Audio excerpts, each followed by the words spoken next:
The book of Psalms is divided into 5 parts after the model of Pentateuch. In Pentateuch, we have 5 first books of the Bible: Genesis, Exodus, Leviticus, Numbers, and Deuteronomy. So too, the 150 Psalms are divided into 5 parts: Book 1, 1 to 42, Book 2, 43 to 72, Book 3, 73 to 89, Book 4, 90 to 106, and Book 5, Psalms 107 to 150. It's a collection of 5 books after the model of Pentateuch. The author of Psalms is popularly known as David. This is what probably we teach in the catechism. But of late, in the last 2 centuries, this traditional view is very much debated. First of all, there are only 72 Psalms that are ascribed in the editorial title to King David. In the book itself, that information you can find. And of late, the scholarship is growing in the interest of the date of the Psalms. Were they written during the pre-exilic times, or exilic times, or post-exilic times?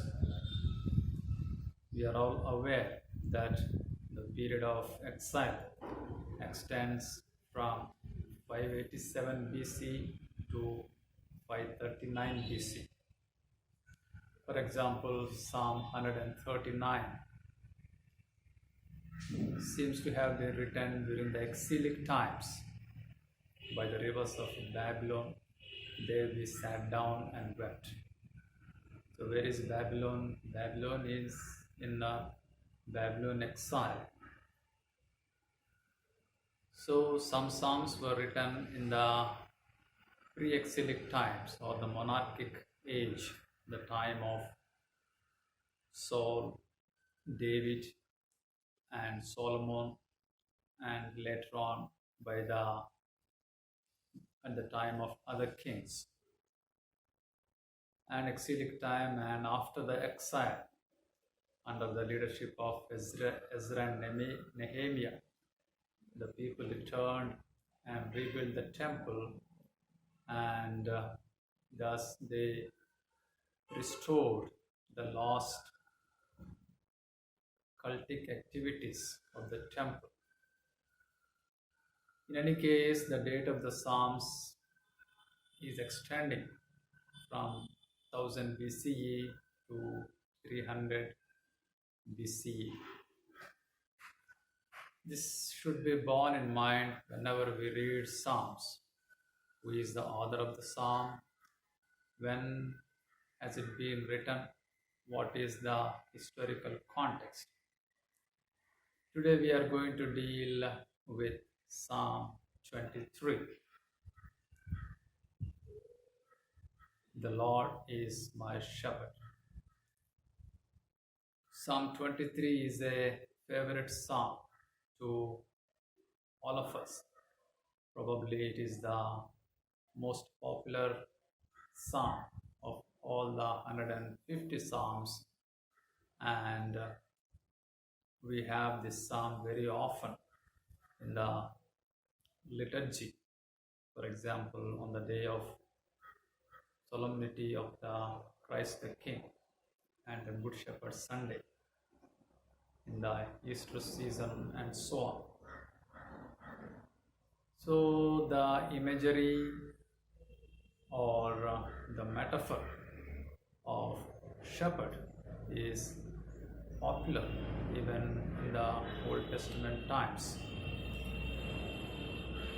Before that, we know quite well the story of Abel and Cain. Cain was a farmer and Abel was a shepherd. There might have been a rivalry between these two groups of farmers and that of the shepherds. It is very much depicted clearly by the rivalry or the jealousy between the two brothers, Cain and Abel. The people of Israel in the Old Testament, especially the patriarchs, Abraham, Isaac, Jacob, and all his 12 sons, they were all shepherds. And there is a certain amount of nomadic element in these shepherds. They were moving from place to place. They had to bear all the bad weather conditions, and they were moving from place to place. In one instance, we know that Joseph was sent by his father Jacob to his brothers who were away from home for many days, and he went in search of them. This was the lifestyle of the shepherds, and there were many threats to the welfare of the sheep from the wild animals such as lions, bears, and wolves.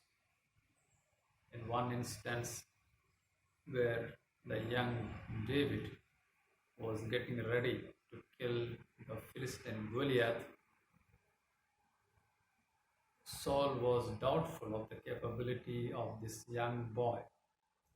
David mentions of his valor or his heroic fight against the lions and bears, and how he safeguarded his flock or the sheep. So this imagery or metaphor is carried on to the book of Ezekiel chapter 34, and in the book of Psalms itself we have a number of instances where the Lord is addressed as a shepherd. It's a metaphor which is different from simile. Time is money. Life is a journey. These are all metaphors. Metaphors are those which are compared with something. Similes are added with the adverb like. My heart is melts like a wax, like. Or my professor is Hitler. That is a metaphor. My professor is like Hitler is a simile. So it's a poetic beauty that we have this type of metaphors, similes, and inclusio, and parallelism, and poetry, biblical poetry. So in the introductory lesson, which we will have afterwards, again we will deal with biblical poetry. The book of Psalms is a collection of poems. Book of Psalms, book of Job, Proverbs, and the oracles of the prophets. These all come under the category of biblical poetry. So poetry is always a language which is not narrative or descriptive, but it's more dense. It's figurative in its style. It needs a poetic bent of mind in order to understand them. So probably we'll have another introductory talk introducing the Psalms.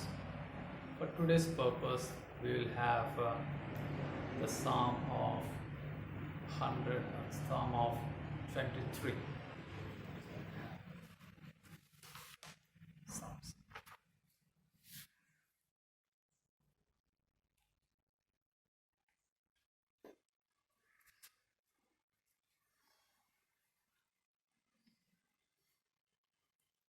The Lord is my shepherd, I shall not want. He makes me lie down in green pastures. He leads me beside still waters. He restores my soul. He leads me in right paths for his name's sake. Even though I walk through the darkest valley, I fear no evil, for you are with me. Your rod and your staff, they comfort me. You prepare a table before me in the presence of my enemies. You anoint my head with oil. My cup overflows. Surely goodness and mercy shall follow me all the days of my life, and I shall dwell in the house of the Lord my whole life long.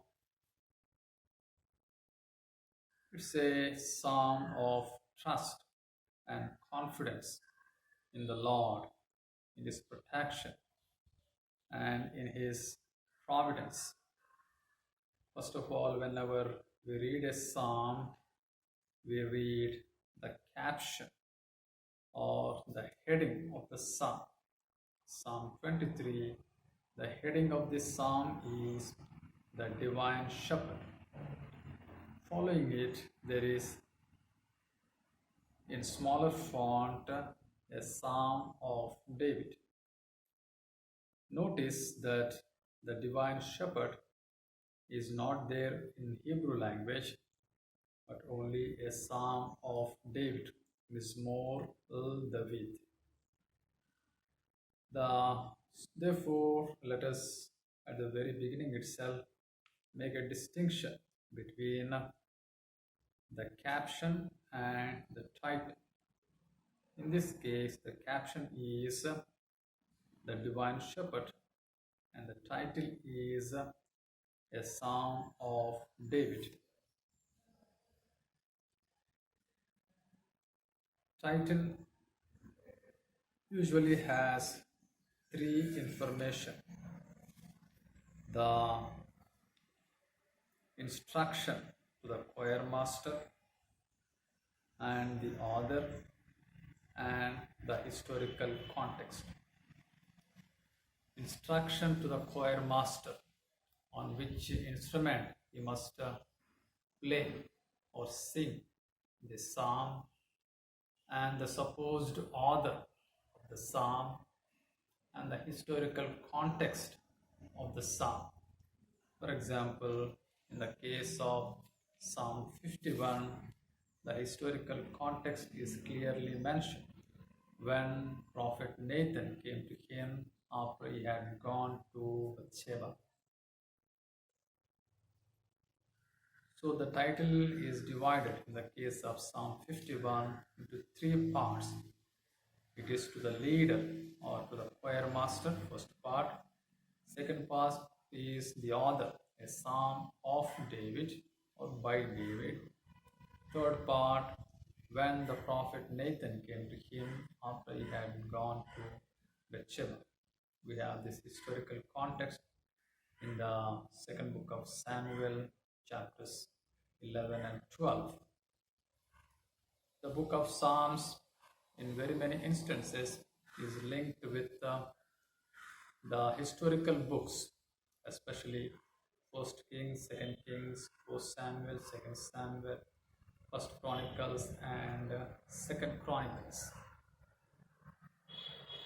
So the three information that we gather from the title, the instruction to the choir master, the author, and the historical context, need not be there for all the psalms. Some could have three elements, some could have just two elements, some could have just one element, and some are even any title. Therefore, there are 31 psalms which are without title out of 150 psalms. Some people call them orphan songs because they do not have a title. So, in this case, we have David as the author. Only the second information of the title is given here, a Psalm of David. No mention is made of the instruction to the choir master or to the leader. No mention is made here of the historical context. A Psalm of David. David, as we have already said, wrote 72 psalms, or at least 72 psalms are ascribed to his authorship. So this is one of those. In the first book, that is Psalm 1 to Psalm 42, all the psalms are written by David except 4 psalms, 1, 2, 10 and 33. In books 1 and 2, there are more psalms that are written by King David. There is a natural tendency, especially in the case of this psalm, to ascribe to David, because we know that David was a shepherd boy when prophet Samuel came in search of him. He was grazing the sheep. He was almost forgotten. Only when on inquiry whether there were no other sons, the father of David, Jesse, remembered of his son David and sent for him. That was the situation of David, which means he was a shepherd boy. So he had a very strong very strong character and personality, and this also helped him later on in his kingship when he was a king, when he had to fight against many enemies and to invent so many plans and projects. So this vigor and ambitious character and personality of David formed him from the time of his childhood to be the great king of Israel. At one point, God says, "You are only a shepherd boy, and I made you into the king of Israel." So, which means the social class of a shepherd boy may be that of a middle class or something like that. So, shepherd and king, there is a close relationship between these two terms, shepherd and king. So this particular metaphor or imagery is also made use of by Jesus himself. I am the good shepherd, and I lay down my life for my sheep. In any case, the psalm is authored by King David, a psalm of David. Of David is equal to by David. David, the preposition means of or by. So, after having seen the authorship or the title, we move on to the division of the psalm. It's a small psalm having only 6 verses. 6 verses could be divided into 3 parts: verses 1 to 4, verse 5, and verse 6. By the way, I will be forwarding the notes maybe today or tomorrow, and that will help you to prepare yourselves. And the first part, verses 1 to 4, the heading could be given is the Lord as shepherd. For verse 5, the heading could be given is the Lord as a host. Host. Who is a host? Host is one who hosts a banquet for his guests. Verse 6 is a summary. In your notes, you find that verses 5 and 6 are put into one category or under one heading, the Lord as host.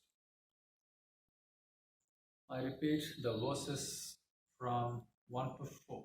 The Lord is my shepherd, I shall not want.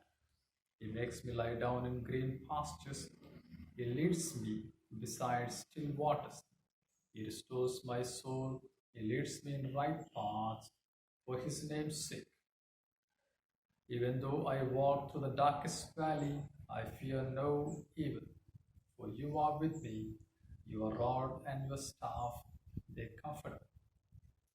Please notice that the Lord is addressed in the third person singular in verses 1, 2, 3. The Lord or He. But in verses 4 and 5, He is addressed in an intimate manner. Thou or you. He is speaking directly to God. And again in verse 6, it is switched on to the third person singular. I shall dwell in the house of the Lord. Third person. Third. Lord. He is speaking to his friends, something like that. And now he speaks in the third person. This is the style of the Psalms that the psalmist suddenly changes the person, third person to second person to third person, even without today's inverted commas. That was the style of the day, and we have to understand this style in order to understand Psalms properly.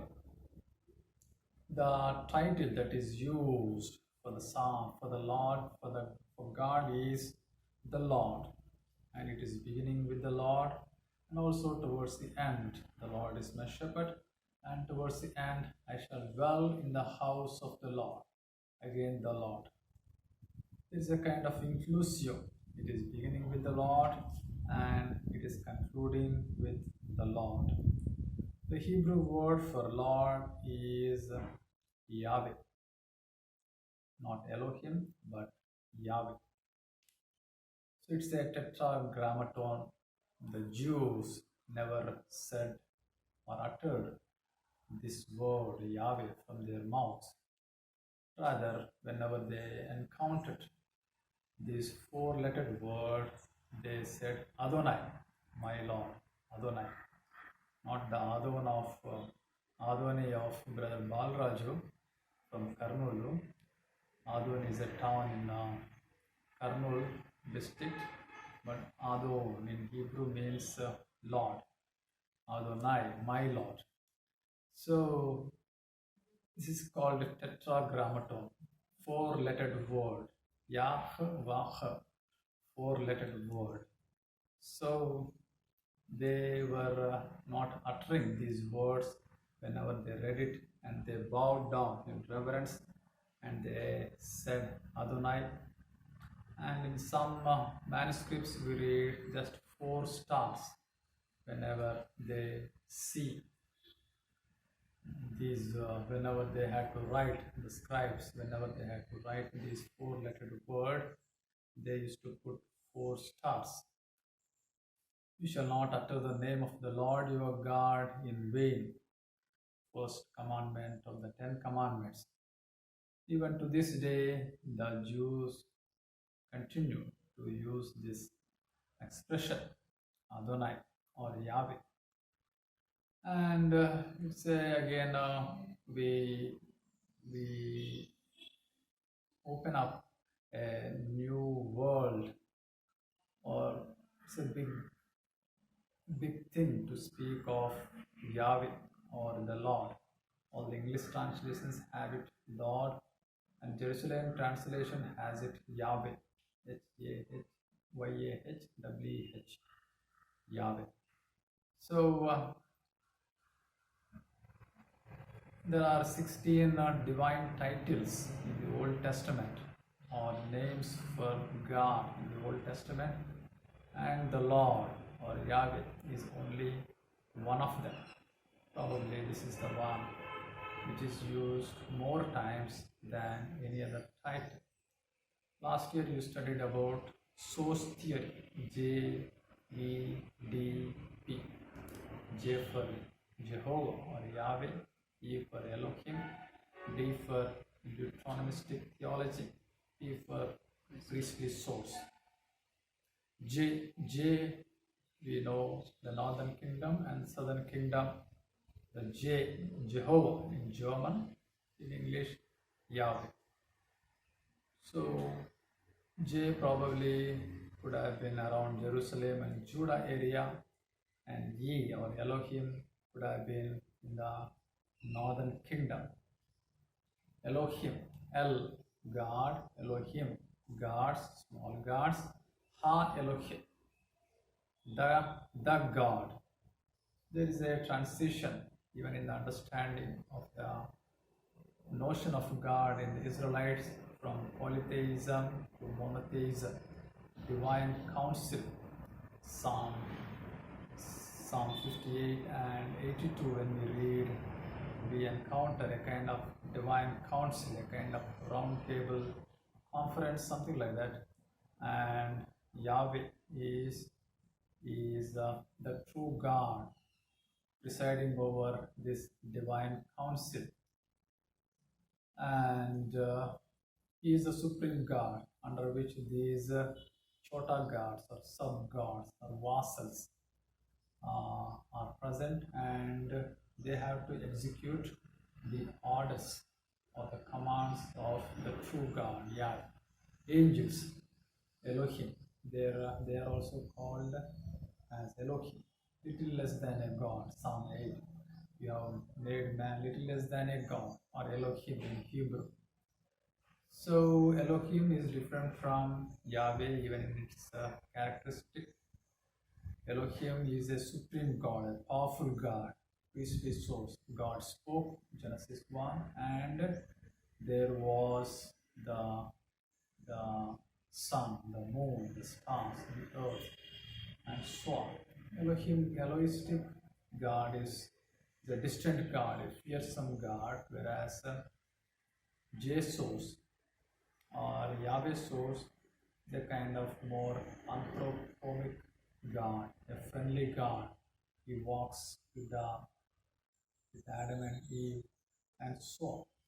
So this, whenever we read Psalms, we must be aware that this distinction of the names of God is present, and Psalms 43 to 83 are called as Elohim Psalms.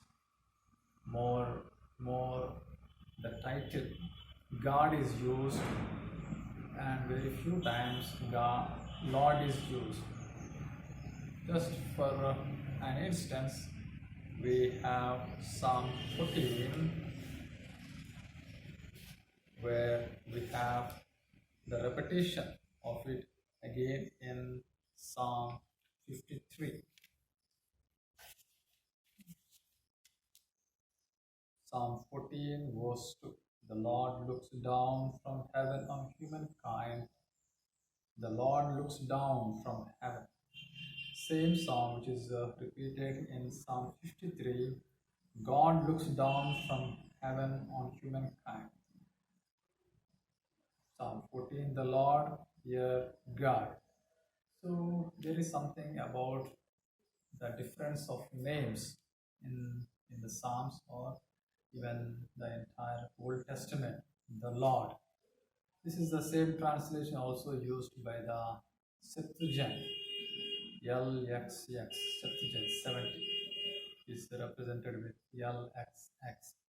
The Septuagint also, when translating the Hebrew Bible from Hebrew to Greek, they use the word kurios. And New Testament authors also took up the same word kurios. For example, John 20, St. Thomas addresses the risen Lord, my Lord, my God, my Lord, kurios. And Philippians chapter 2, in the hymn of him we read, every knee shall bow before the Lord and accept him as Lord, something like that. Lord, Revelation, Lord of Lords, King of Kings, Lord, kurios. So this word, Prabhu is different from Devudu in this context. There are also some characteristics which are associated with these two names, but be aware. Don't be troubled too much about it, but just be aware that there are different titles to call God in the Old Testament. So the Lord is my shepherd. There is nothing I shall want. He makes me lie down in green pastures. He leads me beside still waters. He restores my soul. He leads me in right path for his name's sake. The psalmist feels himself secure in the loving and protecting and providing hands of the Lord. He surrenders himself. He can sleep comfortably in the loving lap of the father or mother of his Lord and God. He feels sense of security. He can abandon himself and forget everything and can have a peaceful sleep. And another background which we could understand for attributing God as shepherd could be the Exodus experience. The people are traveling for 40 years in the desert, and God was providing them the food, manna, and even in the desert, He gave them drink. And this experience was very deeply imprinted in the thought pattern of the Israelites. So food and drink are very much seen here. He makes me lie in green pastures and he leads me beside still waters. This also extends to the meaning of understanding it to our Eucharist, bread and wine, or the bread and body and blood of Jesus. Even though I walk through the deep darkest valley, I fear no evil, for you are with me, your rod and your staff, they comfort me. Here there is an intimate relationship with the Lord, and either relationship we can say, and God is always with us. He is Emmanuel God. This is the assurance that was given to Isaac, Genesis 26, and to Jacob, and to Joshua, and to many other biblical figures or heroes, that the Lord was with them. This is the most important verse or words. So you are with me. The Emmanuel experience is very much seen here. And your rod and your staff, they comfort me. Olayu Baditayu, Telugu translation. Your rod and your staff. Rod is a small thing, probably in the right hand, and the staff is a long thing with a hook around it. And with the rod is to chase away all the wild animals and all that is hindering the shepherd. And with the help of the staff, he used to guide and used to support himself first and it's used to help as an indication for the sheep to follow. A shepherd is one always who walks in front, ahead of the flock or the sheep. So this is another characteristic of a shepherd. He walks ahead of his sheep, and the sheep follow him. For following the Lord, verse 6, we find surely goodness and mercy shall follow me all the days of my life. I said verse 6 is a summary because two elements are mixed in verse 6. Following, the result of following the Lord, and the result of dwelling in the house of the Lord. So there is movement and there is rest. Verses 1 to 4, there is movement, and verse 5, there is rest. Badakana is ready. In verse 5, one seminarian said, seminary life is a journey from one solemnity to another solemnity. So as far as a great banquet is concerned, it's on special occasions they threw a banquet or offered a banquet, the kings, for the people, and we one instance of Herod on his birthday, where he celebrated in a grand, lavish way his birthday. That might have been a practice on special occasions when there was a grand feast and banquet, or preparing a meal in honor of a man, a person. Is a gesture of love, affection. Somebody is preparing a meal, thinking of me, or giving me hospitality, or in honor of me. It has its own value in our own religious life. Here, the scene is changing in verse 5 from shepherd scene to host scene. Host, hospitality. Hospitality is hospes, comes from the Latin word hospes, which means both host and guest. The distinction between host and guest is removed in the virtue of offering hospitality. So he is offering hospitality, or in the eyes of the enemies is another great point of discussion in the book of the Psalms. The enemy, there are imprecatory psalms. Psalm 35, 58, 69, and 109 is very popular for the curses or imprecations against enemy. Psalm 129, Psalm 137, and so on. So enemies, and even in the presence of the enemy, he can eat peacefully.